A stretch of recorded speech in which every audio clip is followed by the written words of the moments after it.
चलो, ministry of civil aviation, इसके अंदर हमारे ड्रोन्स आते हैं। इसका एक नोटिफिकेशन आया था, वो आया था 25 अगस्त 2021। Ministry of civil aviation notified on 25 August 2021 the drone rules 2021।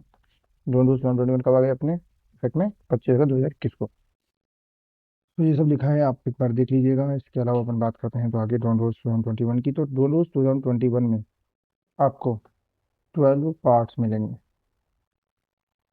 ये जो पार्ट लिखे हुए हैं ऐसे करके 12 पार्ट हैं। उन 12 पार्ट में आपको टोटल 55 नंबर ऑफ रूल्स मिलेंगे। ठीक है, तो इनको इस तरीके से बांटा गया है, अलग अलग यूजेस के हिसाब से इसको अलग अलग आपके कर दिया है। अब अपन बात कर लेते हैं इसमें ही। तो सबसे पहले पार्ट वन की। पार्ट वन क्या है?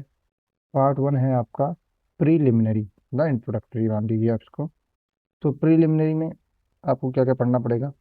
रूल। तो preliminary has three sub rules, three rules.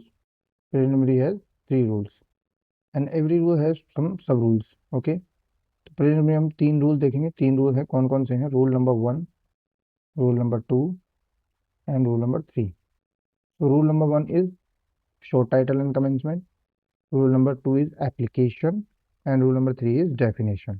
तो सबसे पहले हम रूल नंबर वन देख लेते हैं। रूल नंबर वन क्या कहता है? Rule number one is short title and commencement. मतलब इसको टाइटल क्या दिया गया है? शॉर्ट टाइटल, और कमेंसमेंट लागू कब होगा। यही इसके दो सब रूल्स हैं रूल नंबर वन के। Rule number one sub rule one, और we can say one is these rules may be called as the drone rules 2021, the drone rules 2021। That's why we call them the drone rules 2021. So, which rule tells us that these rules will be known as the drone rules 2021 is rule number one, sub rule one. The drone rules 2021, these rules may be called as drone rules 2021. Okay. Then after, they shall come into force. They shall come into force on the date of their publication in official gazette. Means they are published on 25th August 2021. On the date of publishing, they came into force. Means commencement. तो ये कब लागू हो गए आपके? 25 अगस्त 2021 से आपके drone rules 2021 लागू हो गए थे। इससे पहले इसका ड्राफ्ट आया था, वो आया था 15 जुलाई 2021। क्योंकि 2021 में लागू हुए हैं, that's why they are known as drone rules 2021। Now will talk about the application. Application application also has three sub rules, three sub rules कि कहाँ कहाँ ये अप्लाई होते हैं। तो application rule number two is application. Application rule sub rule one, these rule shall apply to. Okay भाई, कहाँ कहाँ अप्लाई होंगे? ऑल पर्सन्स ओइंग और possessing और engaged in leasing, operating, transferring, maintaining and unmanned aircraft system in India। इन सब चीज़ों से परेशान नहीं होना है। इन सब के लिए आपके अलग अलग इस रूल्स में ये सब चीज़ें क्लियर हो जाएंगी आपकी। ओइंग और possessing, किसी के पास ड्रोन है या पोजेस करता है या उसके पास ड्रोन है रखा है। एंगेज इन लीजिंग, मतलब कि मान लो या तो लीज पे दे रहा है अपना ड्रोन या लीज पे कोई ले रहा है किसी से ड्रोन, वो उसके ऊपर। ऑपरेटिंग, जैसे जो मोटायर जो होते हैं जितने भी वो जो ऑपरेट करते हैं, ऑपरेटर्स होते हैं, उन पे लागू होता है। ट्रांसफरिंग, मतलब कि ट्रांसफर में भी अगर है कोई तो उसमें भी। मेंटेनिंग, जैसे कार मेंटेन होती है ड्रोन पे मेंटेन होते हैं, हर चीज़ को मेंटेन करना पड़ता है, तो मेंटेनेंस में भी जो इन्वॉल्व होंगे कंपनीज वगैरह या व्यक्ति। And unmanned aircraft system in India, India के अंदर। ठीक है, तो ऑल पर्सन ओइंग और possessing engaged in leasing, transferring, maintaining, operating an unmanned aircraft system in India। Okay, second, all and all unmanned aircraft system that are registered in India। जो भी unmanned aircraft system है जो India में register हुए हैं, जिनके लिए UIN है, unique, UIN means unique identification number, similar to the car's registration number, we have the number, unique number for the unmanned aircraft system also। C, all unmanned aircraft system that are being operated for the time being in or over India। मतलब कि जितने भी unmanned aircraft system है, जरूरी नहीं registered हो, register है वो तो होगा ही होगा उस पर लागू, पर जो इंडिया में ऑपरेट भी हो रहे हैं, चाहे बाहर का ही हो, कुछ समय के लिए, जितने समय के लिए, या फिर इंडिया में है, या फिर ओवर इंडिया, इंडिया के स्पेस को यूज कर रहा है, तो क्या हो गया आपका, उसके ऊपर भी ये लागू होंगे। Rule number one, done, rule number 2 done.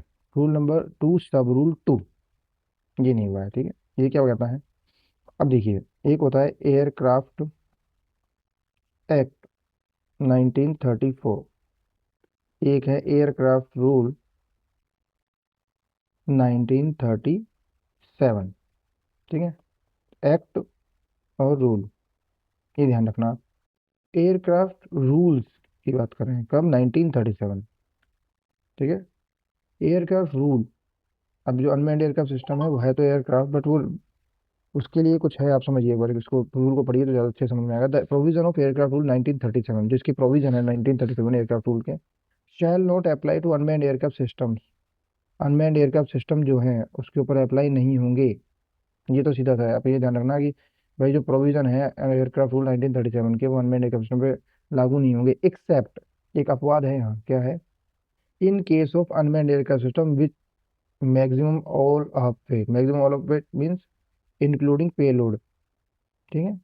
इसमें पेलोड भी इंक्लूड हो जाता है, ठीक है। ऐसा नहीं है कि भाई विदाउट पेलोड 400 किलो का है, पेलोड के बाद में 600 किलो का हो गया, या 500 किलो से 501 किलो का हो गया, तो आप सोच रहे हो कि विदाउट पेलोड है वो जो है 400 किलो का है, तो ये आ जाएगा आपके अनमैन्ड एयरक्राफ्ट सिस्टम के इसमें। नहीं नहीं नहीं, अगर आप इस पे पेलोड लेके चल रहे हैं 500.01 kgV, तो क्या हो जाएगा आपका वो, उसके ऊपर एयरक्राफ्ट रूल लागू हो जाएंगे, एयरक्राफ्ट रूल 1937 उस पर लागू हो जाएंगे, तो इतना समझ लीजिए। देन रूल नंबर 2 का सब रूल 3, अब देखिए, these rules shall not apply to an unmanned aircraft system belonging to और यूज्ड बाय नेवल, मिलिट्री और air forces of the union of India. अर्थात इसका मतलब क्या हुआ, कि कोई अनमैन्ड एयरक्राफ्ट सिस्टम है जो आर्मी का है, या फिर आर्मी के द्वारा यूज किया जा रहा है,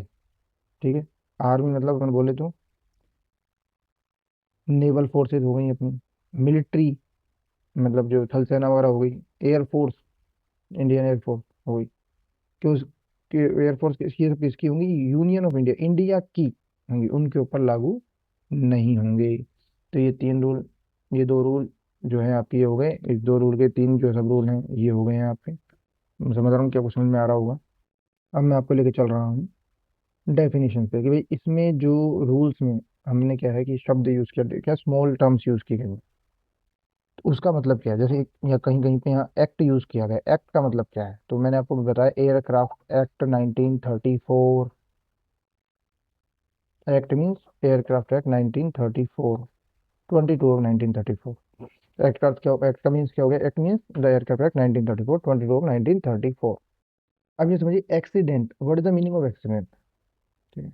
अब एक्सीडेंट यूजुअली जो अपन कहते हैं कि अगर कोई भिड़ गया, गिर गया, लग गई, सब एक्सीडेंट में आता है। इसके अंदर एक्सीडेंट के कुछ स्पेशल चीजें गई हैं, जैसे वो थोड़ा समझ लेते हैं।